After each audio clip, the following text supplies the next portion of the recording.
When I was talking about the filler arc that we're currently in, I had a thought that in the comments section, people would disagree with me on that.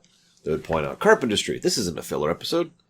Allow me to disagree. While there are some significant events that happen here that have some relevance for the future, this is still a filler episode. I mean, even the previous episode, Similitude, was a filler episode. It was just good. This, I think the lights say all they need to, don't they? Oh my God. Berman and Braga wrote this one. And God, where do I begin?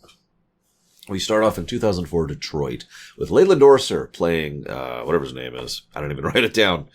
Dude Face. I know it's named for something Halloween related. That's all I remember about it.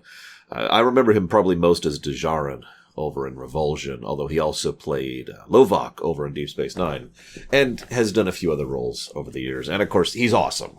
He's great. He's not like my favorite guest star. He's probably not even in the top 5, but he's probably in the top 10 when it comes to Trek guest stars.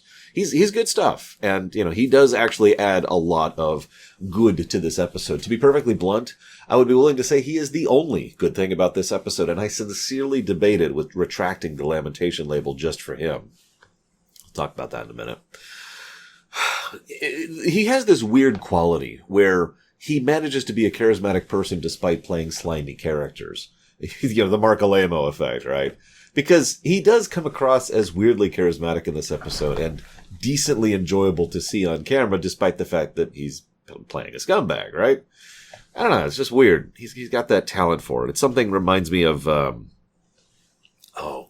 guy who played Suitor over in Voyager. I can't think of his name. He has the same kind of quality where he can do that and portray someone who is incredibly creepy and horrifying, but kind of engaging at the same time. Anyways. So he's here at Cold Open. We see that he is living in not exactly wonderful circumstances. I mean, he's living in Detroit, so what do you... I'm sorry, that's a joke. That's a joke. I'm reminded of the time when we were playing Arkham Horror. And it's like, okay, we need to decide which Eldritch Horror we're going to be playing against tonight. It's a board game. Which Eldritch Horror we're going to... And third's like, we should fight against Detroit. And it just turned into this running gag of the fact that Detroit is actually one of the old gods. It just kind of... Anyways. He's got a random slice of pizza just sitting around on his bathroom sink. So that's neat. And my favorite little detail, there's actually some weirdly good details in this episode. He pulls up the phone, and the phone is filthy. Like, it's covered in grime. You just look at that like, wow. Anyways, whatever. So, no insult intended here. Really. But you'd think the woman would suspect something. Like, the guy Orser is playing, did I write down his name at all? I did not. I can look it up. Hang on. Boop. We'll just hit this button. We're going to have some light. Oh, God, the light. My eyes. Loomis. There we go. Loomis. I probably did write that down somewhere. Boop. Back to that. Loomis is not exactly being subtle. And he's not exactly being clandestine. He's just like, yeah, no, I'm just going to pull out this chloroform rags in full view and take my time opening them up and then take my time pulling them out. And then I'm going to approach you and then I'm going to slowly, there we go. And then I'm going to hit you with the thing. Okay. She works the streets in Detroit. You'd think she'd be a little suspicious, but whatever. So we see that she is dropped off by him so that they can take him. And we see the reptilians' evilness. Dun, dun, dun, dun. Had a thought. The reptilians apparently have money, quite a bit of it, actually, if they're paying $5,000 per person. They have a base of operations. They have access to phone and contacts and have managed to find someone who's totally cool with selling people out for money. They've got establishment. They did all this in only 2 months. That's mildly impressive. By contrast, our heroes have a much harder time managing to acclimate to the setting later on. And I was thinking about that, and then I had the random thought as I was cleaning up breakfast, because I was just eating breakfast while I was watching. And I was cleaning up the dishes, and I was like, I guess the creators are saying that the bad guys are more acclimated to modern day life than the good guys. Oh God, that's exactly what they're saying, isn't it? Because it's not exactly like Trek doesn't shy away from, making fun of or deriding or mocking or looking down upon modern day life. They've been doing that since TOS. Never mind early TNG. Okay, whatever.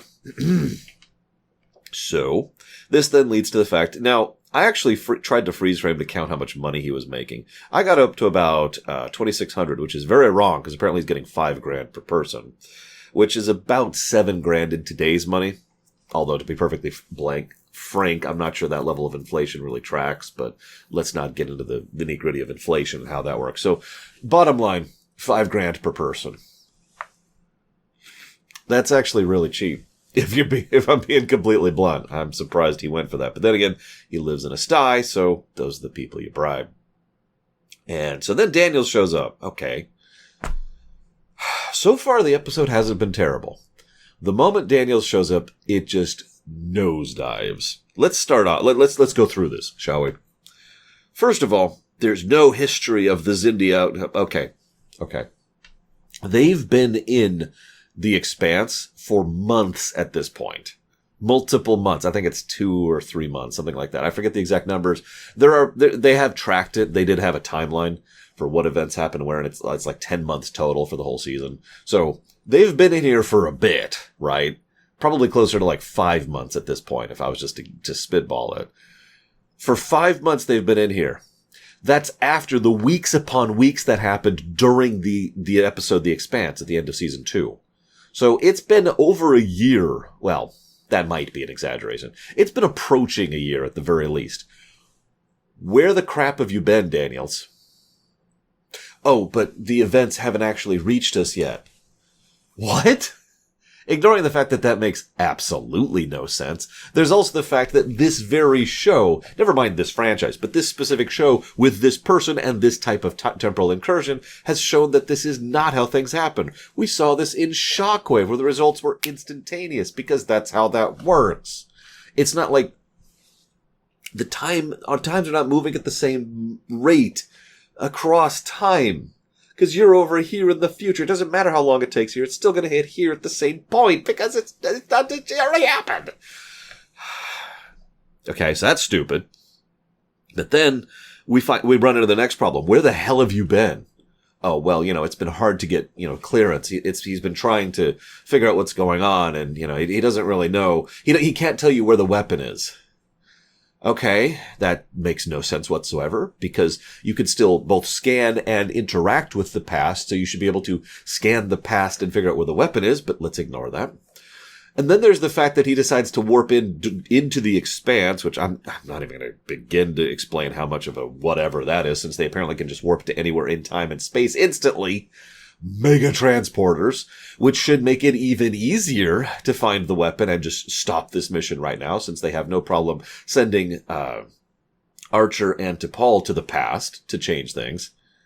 Then we run into the fact, so, God, we're already up to like 4 layers of stupid, and this is already enough to piss me off. Then there's the fact that they flat out state, we've detected 3 Xindi reptilians in the past. What?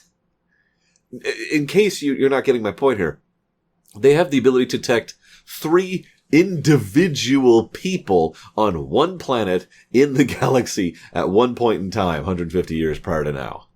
So they clearly can detect the past to great detail and to very small incursions, and yet they can't tell what the heck's going on with the current events that they have not interacted with yet, even though they can go before these events? Now, okay, you're probably thinking, Runner, just go with it. First of all, no, I'm not giving them that pass. Second of all, and more importantly, why is all of this happening? Well, that's obvious. They wanted a time travel story, okay, because remember, desperate for scripts. We talked about that. We had the Manny Cotto interview about that. So they were desperate for scripts, and it shows. And Braga really likes the aliens in contemporary modern day life thing. This has already shown up in Voyager and will show up again after this in Enterprise on Braga's run. So Yeah, we know that's a thing for him. No insult intended, by the way. We all have our things, Undeath is something for me. I'll go and admit that. It's one of the reasons that I first got attached to the Warcraft setting, believe it or not, is because of the way they treated Undeath and how it became a whole thing there, a whole concept, and the layers of being absent part of your soul and all that. It's just a fascinating thing to me, so I tend to write Undeath into my stories. So I get it. I'm not trying to be insulting on that one point. But the point is, they needed a script. He had that shtick. They wanted the time travel, but they had all of the problems with that. Because if they just introduce Daniels here with his temporal stuff without thinking about any of it, well, then we have this episode, don't we? By all accounts, if this episode followed logic, what should happen is Daniels should actually be like, hey, so here's where the Zindi weapon is, but we're going to send you back to when it was being built here, and you're going to do this and this and this, and it's all going to completely change history because this conflict never happened. Okay. And then it's over. Because they're from the future and they can scan the past and teleport you anywhere, any when. So yeah, that should be game, right?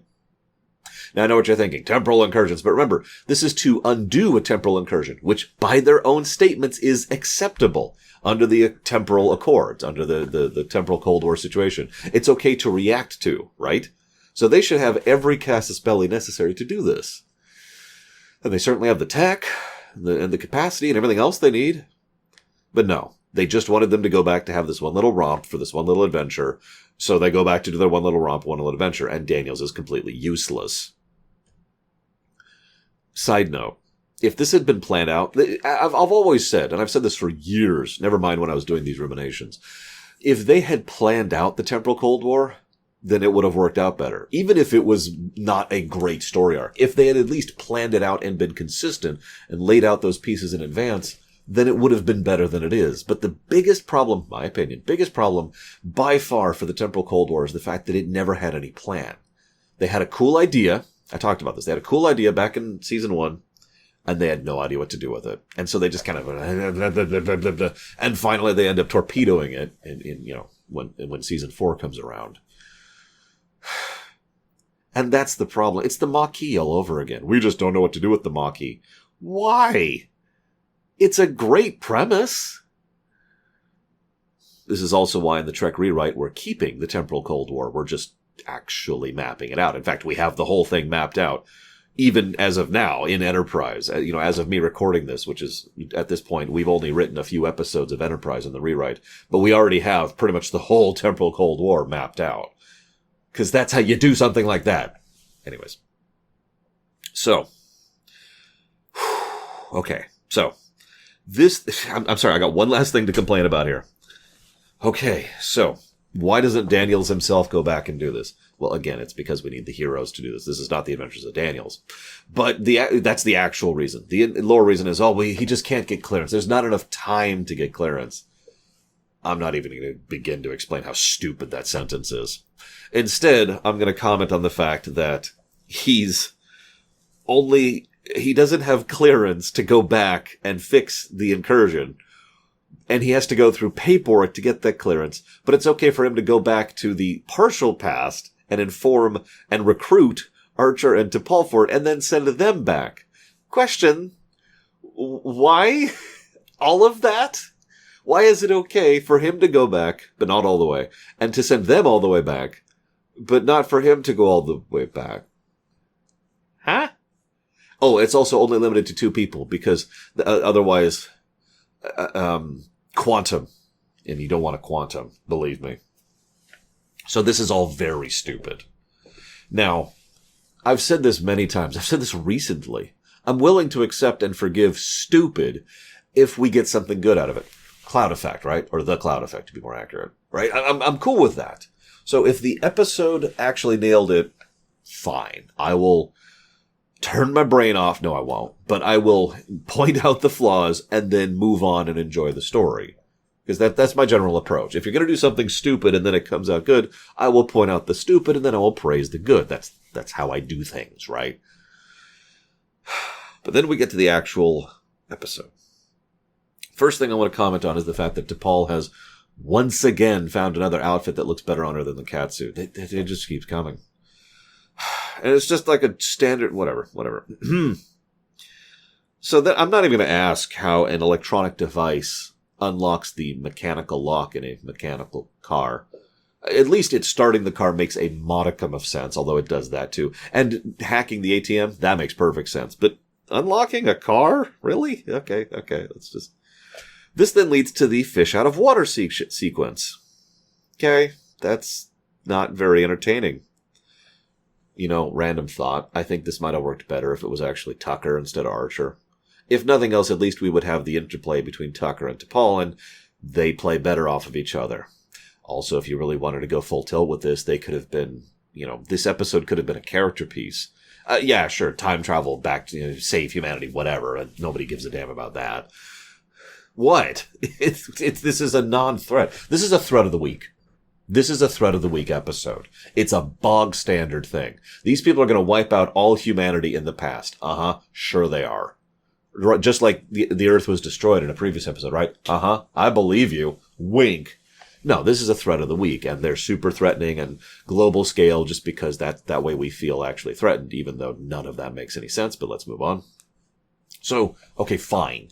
What do you do with the threat of the week? Well, you either make the threat really well done, the Borg, or the Voth, or you do something interesting with it, either in terms of the plot being engaging and well-constructed, which this is not. You could do something very cool thematically, which this does not. I'll talk about that in a minute. Or you could do something really cool character-wise, which this does not. But let me latch onto that last part, because if it's Tucker and T'Pol, then this could be the episode in which they try to basically just decompress after the death of Sim. And how Tucker is still not sure how to deal with this because, you know, he feels incredibly guilty that another him had to die just so he could live, just because he was so stupid that he just had to get up on top of the warp core, and he's beating himself up over this. And meanwhile, T'Pol can't process any of this because she's still dealing with the Trillium D effects, which are still affecting her and still causing her issues and will continue to in the future. And so her usual tools aren't quite working the same way while she's dealing with these feelings that she doesn't know how to process and can't suppress, while she's feeling tremendously guilty on top of all of that because of the whole death of Sim thing. And you could see how it writes itself, for God's sakes. It's right there on the page. Do something with it. But no, instead it's Archer, and the two are just awkward at each other. It's like if you could wield awkward like a weapon.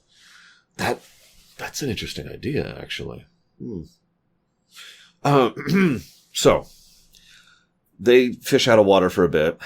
I don't give a lot of praise to this episode, but very minor touch I liked. As they're driving into oncoming traffic, one of the oncoming cars flashes their lights at them because they don't have their lights on. I just thought that was a neat little touch. I don't think I've ever noticed that before, and I will never watch this episode again because screw this episode. So I just wanted to point that out while we were here. Now, I'm almost done with my notes at this point, believe it or not, because there's just not a lot to talk about in the episode proper. They set their phasers to kill. I thought these were a gradient.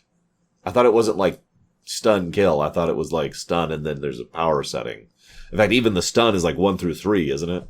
I don't know. I don't even care at this point. Archer, so they go and they find the guy. This is a good time as any to mention that Jeffrey Dean Morgan is in this episode. He plays Damron, the head reptilian here, the main reptilian bad guy. Now, if you don't recognize that name, I don't blame you. He played Azazel over in Supernatural. I'm probably pronouncing that wrong. He's probably a little bit more well-known as Negan over in Walking Dead. But he's been in a lot of stuff. He's actually a good actor, and he does some good work. What I find funny, though, is he almost quit over this. Now, that's not a dig at Enterprise. It was actually the prosthetics. This is something that several other actors have had issues with before, especially on Trek. Notably, Nana Visitor had several issues with this exact thing. Because when you have this giant thing just kind of doing this, and you're supposed to act in this, you wear this thing for hours at a time, and you have trouble breathing, and you can't really eat, and you can't really drink, and it's just miserable. By every account, the full body plaster casts that they would wear are very uncomfortable and very unpleasant to work in, right? There are only a couple of people who don't seem to have issues with it, and that's probably just a person-by-person thing. So no offense intended whatsoever. It's just interesting that he almost quit acting over this decided not to, which is good, because then we get him in the future, and he's awesome. So, anyway, I just wanted to comment on that, because it's not like I got a lot else to comment on. Let's talk about torture, shall we? Now, hang on a second.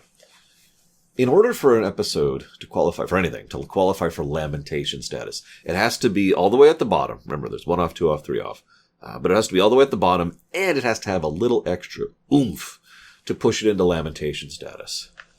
I know for a fact 2 people personally who the torture scene, the beating up, whatever his damn name, I already forgot it, Loomis. Beating up Loomis scene is the thing that is the extra little oomph to push this into lamentation status for them. Believe it or not, it is not for me.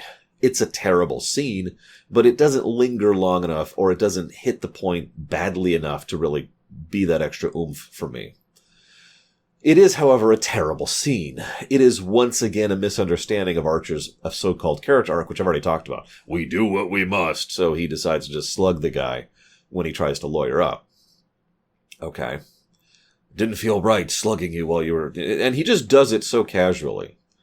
Now, this is arguably out of character. This is arguably character assassination. Because this is not that big of a thing. Like, this guy probably is not at the level where that is really justified. And that's ignoring the fact that the whole torture to get information thing probably doesn't work anyways. Even back when this happened in Anomaly, I didn't buy it. And that's kind of my core point, is I don't buy it. This doesn't feel like Archer being pushed to the edge, so he has to do unacceptable. No, it just feels like they wanted to be edgy. And so they were. You know what would have salvaged this? Now, I've actually heard a lot of people give this exact same idea, so whatever. But what would have salvaged this if T'Pol was like, Captain, what are you doing? I'm getting the information out of him. You didn't even try other methods. Well, I don't have time for that. So you consider it to be an acceptable expedient to resort to things you consider morally unacceptable if it is more convenient. And then just have Archer's face as that realization just smacks him in the face like... Because this could have been an interesting arc for Archer. It's not, and they don't do this. But have Archer descending to be a Justice Lord rather than actually being, a Cisco here would have been an interesting arc and kind of showing how this whole situation is breaking him. And that would have been fairly in character for someone who has already mentioned several times to be completely overwhelmed by all of this. And, spoilers, Archer being overwhelmed and in over his head is actually his arc that we arguably haven't started yet. Instead, what T'Pol does is preach. That's the oomph for me, by the way. T'Pol being preachy in this episode. She preaches about fossil fuels. She preaches about Loomis, how he's a disgusting human being. She says $5,000, is that what a human's worth in 2004? She preaches about the food, and she preaches about the smoking. She threatens to shoot the guy over smoking. Now, I'm actually allergic to cigarette smoke. If you lit up in the car with me, I would leave the car or roll all the windows down or something because I would stop being able to breathe. That's not an insult. No insult intended. In fact, half my family smokes, which can cause issues. But, I'm pretty sure I wouldn't pull out my ray gun and threaten to shoot someone over smoking next to me. And, okay, whatever. It's that, and you're probably thinking, Laura, well, why does the preachiness get to you? Honestly, because I'm just sick of it. Maybe it's just because I've covered a lot of TOS recently as well. And maybe it's just because of the fact that, most of Star Trek just sits in my brain like it's a frickin' encyclopedia. But, Trek hits this point so often. Oh, modern day humans are terrible. Modern day humans are terrible. Did you know? Did you know that at the beginning of every lore week, modern day humans are terrible? Like, what? And they smash this point over and over and over and over and over. And very rarely do they actually do anything interesting with it. DS9 did a few times. The Bell Riots episode was a good example of showcasing the issues with humanity, but not just preaching. It wasn't just, you haven't even solved all of human life's problems yet. FNAF. FNAF. Instead, it was like, this was a complex and terrible issue that they were having trouble dealing with, and they hadn't quite woken up to yet because it was such a terrible thought that most people had trouble processing it. Which is a far more nuanced and interesting take than, you can just get extra food for 70 cents. It's so easy to upgrade your meal to be even more unhealthy. Oh, Chauncey. Oh, the dilithium icing. And I'm sick of it. I'm so sick to death of it. I apologize for ranting about this. I do. It's just, this is something that has bothered me for years. Since I was a kid. Since they did this in season 1 of TNG, which was my first real exposure to this.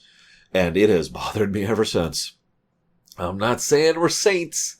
In fact, I'm not even saying I necessarily disagree. But again, presentation matters. So T'Pol preaches, and they're a fish out of water. Again, Orser is one of the gems of the episode. It's like I'm clinging to him like a life raft, because as he's saying, "Hey, do you want to go? I'm starving. Can we get a drive-through? Would that be cool?"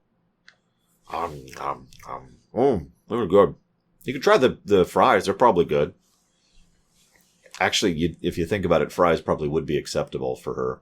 I mean, they're cooked in oil, which may be the oil that's also used in the other thing. But she also says no to a salad, which has no animal products in it, just because they have the option of adding bacon to it. Shrug? I don't know. Preachy. Moving on. I suppose if she was legitimately interested in not consuming any animal products as a choice, then yeah, it would make sense to not buy a salad from Wendy's, because who knows, right? So I'm not going to judge. It's just, she is. So then we have some action. And, the action's really tepid and badly blocked, badly storyboarded too.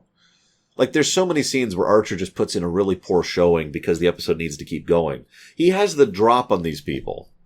They don't know he's even there. They don't know he's in the Century. Never mind in the building with a gun trained on him, and he still manages to fail twice in a row. The only reason he accomplishes anything is because he's got the drop on them, and because Orser freaking warns the reptilians by honking the horn. Which is hysterical because he was doing that to help them, and it just ends up distracting the reptilians like, huh? What's going on? And that allows Archer to shoot another one. Good job, buddy. And then he's got this stupid little switchblade, and he's fighting someone who has superhuman strength, so we know how that's going to turn out. By the way, very minor point. It feels like she had to turn down the settings multiple times to get down to stun to shoot him. So, if you think about it, does that mean there's more than one setting other than stun and kill? Just food for thought. So then they go up to the roof, and it turns out that they've got the Ultra Death Plague. But they're missing 2 blood types. They can't use it, because apparently Archer thinks he's fighting Albert Wesker here. However, it's okay. T'Pol is here to give the fact that without 2 blood types, it'll hit 3/4 of the population, because no, none of that is true. This would probably wipe out way, way more than that, because of how blood types are and the distribution thereof. We actually know the specific blood types they're missing, too, so we could probably math that out. I didn't, because I don't care that much. So this is still this horrifying, deadly doom plague. Okay, that's cool. So how do you... I need to distribute this horrifying death doom plague. It needs to get to the whole... It needs to be total global saturation. How do I hit the entire planet simultaneously? I've got it. I'm going to get one of those dinky little air cycling vents on the roof, and that's going to distribute this to the whole world.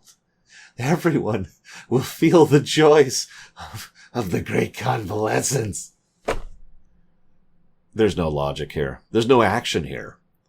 There's this one little bit, we will not allow you to destroy us, which is the tiniest effort to do something with this scene. And then, no, we've got to have this, and it even goes slow-mo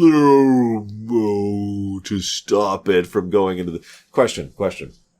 If it was unsealed and was going to hit the entire planet from a tiny little air vent, that would probably mean, hypothetically, that it's going to hit a lot even without the vent, right? Which means that for the few seconds it was unsealed, that's the death of, half the country? Or at least the state. No, it's okay. Everyone's fine, though. It's okay. As long as it doesn't go in the vent, everything's fine. That's how that works. It's like the goal line. It doesn't count unless you cross the goal line. None of this makes any sense. It's typical action schlock. And I can enjoy action schlock. I can. There are plenty of action movies I enjoy. This year or next year, I'm not sure the timing, I'm ruminating on Predator, which I've actually already recorded by this perspective, from my perspective. And that's a good film. I enjoyed that. Hell, I enjoyed freaking Commando, which is an even more action schlock film. I hate to name two Schwarzenegger pieces, but whatever. I can enjoy schlock, but it has to be enjoyable schlock. And then everything is wrapped up. They get back to the present with all their evidence, the only way this episode matters in the future. And poor Loomis is like, no, you don't understand. The aliens are coming. And the reptilians, but careful, they've got ray guns. Yep, sure, okay. Convenient scapegoat. I sure hope that doesn't alter the timeline in any way. Don't worry, it is actually kind of reasonable that it wouldn't. After all they've done is kidnap several people while simultaneously stealing a car and taking food from these people. And basically, there's several interactions here, but don't worry, none of them will matter. Because we're not supposed to think about this, because they certainly didn't. Now, at the end of these, I like to do well, what I do. Now, the first and most obvious answer is nix it entirely. This should not be here. This is dumb. Get rid of the time travel. First and foremost, just end it entirely. We've got word of a bioweapon. It's over here. We're still trying to be stealthy because we don't want the reptilians and the Xindi Nation to know that we're in the area. Okay, so we need to infiltrate. That means a small team. That means we send in only a couple of people. I would probably make this to Paul, because we need her science expert for whatever's going on. Phlox isn't really capable of doing this, unfortunately. I mean, he's a smart guy and he's got the brain, but he's not the kind of person who should be on, feet on the ground. Not for this. But even as I'm saying that out loud, I could see an argument for Phlox instead of T'Pol. I could see Phlox himself arguing for, I myself have put my time in the military. I may not be as fit as I used to be, but I can still do what I have to do. So, okay, let's go ahead and make it Phlox. Let's just commit to that.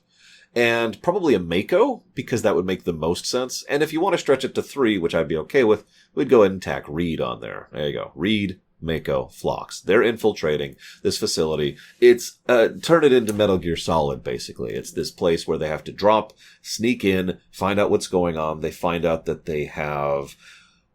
Okay, I know I already rewrote North Star to make them Xindi, but let's assume for a moment that they're humans. We find out that the Xindi Nation has, for whatever reason, discovered that there's humans there and has been kidnapping humans from the North Star planet, specifically to experiment on them so that they can build this bioweapon and then, be able to transport and distribute it to Earth. Okay. Cool. I'm with it. And then the rest of the episode kind of doesn't really change its structure all that much. It's more about the infiltration and... Okay, actually, it changes the structure substantially now that I'm thinking about it. Because the whole point at this point would be, it would all be about trying to sneak in and avoid things. This would probably be a good episode for exposition if we were going to do it in that manner. Because most of the scenes would be about them spying and dropping in on what's going on, finding out. This would be a good time to find out about the you-know-who's, which we haven't even mentioned yet, by the way. We're halfway through the season. We haven't even mentioned them. Maybe a good time to drop information about what's going on politically with the Xindi Nation. Maybe have a line about how, you realize that they would never accept us stealing from another planet within the... they don't have a say in this. And to kind of casually reference other Xindi powers that are not the main Xindi Council nation within the Expanse and within the sector. Just little stuff like that as they're infiltrating, and then they manage to get it, sneak it out. Phlox figures out what he can do with it, finally manages to neutralize it. The reptilian is like, but we will all die together. And Phlox is like, actually, I managed to nullify the virus with reasonable course. I'm afraid it will do nothing more than cause you a little bit of a sniffle. And then, Jeffrey Dean Morgan's like, what? And then they shoot him, and then they have their prisoners and their resources, and they take them. And nobody knows they were here, and Shazam! Hey, there you go. Now, that was literally something I came up with off the top of my head because I didn't prep anything. What would you do? As ever, and as always, I am curious of your thoughts. We'll see you next time.